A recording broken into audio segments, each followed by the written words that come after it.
Entrevista Venevisión. Líder en opinión. Por tu canal independiente, Venevisión. Bueno, amigos, estamos listos para conversar con Tomás Guanipa, a quien le damos las bienvenidas, secretario general de Primera Justicia, también diputado de la Asamblea Nacional. Bueno, un tema porque sin duda hay que comenzar. Estamos a pocas horas de que quizás se le allane la inmunidad parlamentaria al diputado Richard Mardo. El presidente de la Asamblea Nacional, Diosdado Cabello, además dice que va a ser a través de mayoría simple, activando el artículo, o mejor dicho, cumpliendo con el artículo 200. Ayer hubo un acto en el que diferentes políticos de oposición le dieron su apoyo al diputado. ¿Qué va a hacer la oposición el día de hoy en la Asamblea Nacional?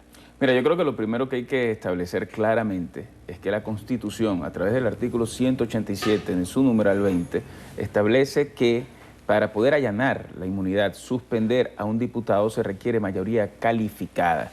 El artículo 200, que es al que se refiere el presidente de la Asamblea Nacional, de forma muy manipulada, por cierto, lo que establece es que el allanamiento, que es competencia de la Asamblea Nacional, pero donde se califica cuál es la mayoría que se requiere es en el 187. No tiene sentido decir que para la suspensión de un diputado por 1, 2 o 3 sesiones como medida disciplinaria se requiere las 2/3 partes, y para una cuestión que acarrea hasta la inhabilitación del diputado pues se requiere simple mayoría. Yo creo que es una muestra muy clara que al no tener la mayoría necesaria para poder allanar la inmunidad, pues recurren a este tipo de actos absolutamente inconstitucionales para arrebatarle la inmunidad a Richard Mardo, que no es de él, sino del pueblo de Aragua que lo eligió, porque un diputado está allí para defender al pueblo por el cual fue electo y para poder protegerse en sus intervenciones, en sus opiniones, del poder del Estado.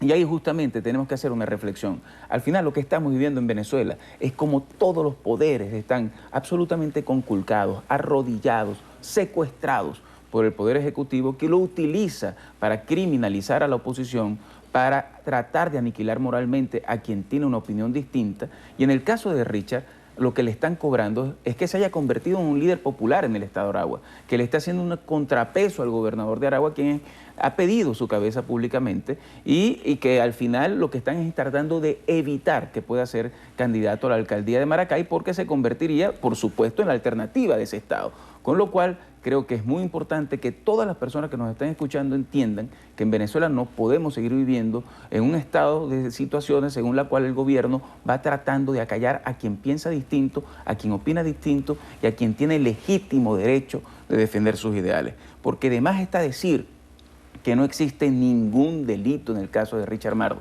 Hemos demostrado que las pruebas son falsas. Las pruebas que presentaron con cheques que supuestamente estaban a su nombre fueron claramente evidenciadas que eran cheques a nombre de otras personas y que fueron forjados. Ahí sí debería haber una investigación. Richard Mardo nunca ha utilizado dineros públicos porque no los ha recibido, y sí ha logrado conseguir que mucha gente pueda ayudar para que él pueda operar a niños que están desahuciados o a personas que no tienen vivienda, conseguir una vivienda, o una silla de rueda a quien no podía ni siquiera moverse. Los van a culpar, los van a castigar por el hecho de ayudar al más pobre. Creo que eso es una demostración clarísima del profundo temor que siente este gobierno frente a los liderazgos emergentes de la Unidad Democrática, porque no es solamente Richard Mardo, es María Corina Machado también, es el gobernador Henry Falcón, es el gobernador Guarulla. Absolutamente, pero sí que lo han anunciado y lo han dicho. Es la criminalización total de la disidencia, es una arremetida contra la unidad democrática y en nuestro caso contra Primero Justicia brutal. ¿Por qué? Porque somos la principal referencia, porque hoy el país tiene una alternativa en la mesa de la unidad y en quienes estamos haciendo vida política allí para poder lograr un cambio en Venezuela, porque están tratando de desviar los grandes temas nacionales, los grandes problemas que aquejan a los venezolanos, con ollas podridas que nadie les cree. ¿Cómo es posible que este gobierno no discuta absolutamente nada de lo que ha ocurrido con la corrupción y con la utilización de miles y miles de millones de dólares que se han utilizado para que unos pocos puedan beneficiarse y llenarse de dinero, y frente a eso hagan silencio? Y lo que nos digan del lado del oficialismo es que sencillamente el poder se utiliza justamente para favor de quienes están en el gobierno. Yo creo que eso tiene que demostrar en Venezuela a los venezolanos, los más humildes, que todos estamos sujetos a la arremetida de un gobierno que no cree en la decisión de un pueblo cuando tiene derecho a cambiar y a emitir una opinión. Al final es un gobierno débil, que tiene un profundo miedo a los cambios y a la reacción de un pueblo que dejó de apoyarlo porque se dieron cuenta que estaban de espaldas a los intereses de los más necesitados. Diosdado Cabello ha dicho que el diputado Mardo asumió que recibió esos cheques y que de hecho tiene la grabación en la Asamblea Nacional.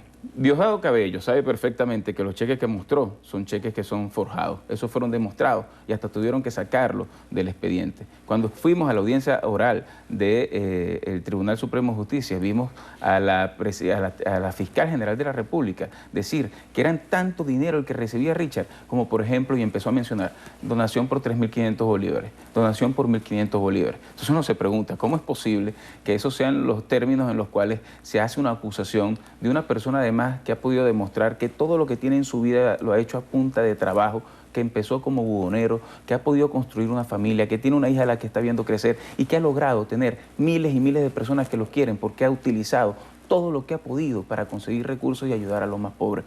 Ellos lo saben perfectamente, pero además hoy quieren darle un golpe a la institucionalidad democrática en Venezuela, a la Constitución, a la majestad de lo que significa un parlamento, a lo que significa la inmunidad parlamentaria. Y veíamos ayer como el Partido Comunista, por ejemplo, recordaba que se necesitan 2/3 partes. El Partido Comunista, cuya fracción forma parte de la mayoría oficialista, ayer reconocía que hacían falta 2/3 partes para poder allanar la inmunidad. Pero también lo han dicho diversos diputados del oficialismo. Lo que están haciendo también es arrodillar a su propia gente para ir en contra de su conciencia. Mira tú, qué coincidencia, qué incoherencia, lo que significa que en el año 98 el candidato para aquella época, Hugo Chávez, dijera que iba a luchar para que en el Parlamento nadie más tuviese que votar en bloque, sino que votara por su conciencia, y hoy se le impone a la mayoría que voten de una forma distinta a lo que su conciencia dice, porque saben perfectamente que al final esto es un boomerang para ellos, porque están generando un precedente nefasto para la democracia y porque en definitiva están destruyendo las instituciones de Venezuela para poder arrasar con todo aquello que no esté de acuerdo con lo que ellos piensan, para tratar de imponerle al país una realidad distinta. Nos queda poco tiempo y quisiéramos también conocer su opinión. El Tribunal Supremo de Justicia le quitó la inhabilitación a David Uzcategui, pues, y claramente se ha dicho que va a ser entonces el candidato a la alcaldía de Baruta. ¿Qué opina al respecto? Sí, efectivamente, David ha tenido años de lucha contra una figura absolutamente aberrante también que ha impuesto este gobierno, como es la inhabilitación política, para quitarle los derechos civiles y políticos a los ciudadanos. Y no solamente es David, hay muchos otros como Leopoldo López y muchísima gente que ha sido inhabilitada.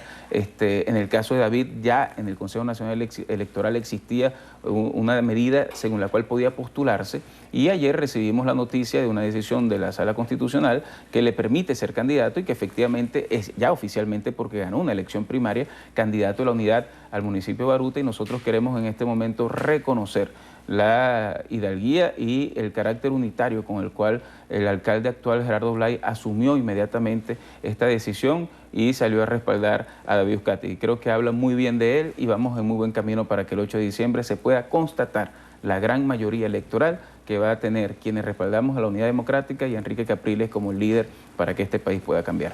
Bien, muchísimas gracias. Agradecemos Fernando. la visita de Tomás Guanipa, el secretario general de Primero Justicia, además diputado a la Asamblea Nacional por el partido Aurinegro, que da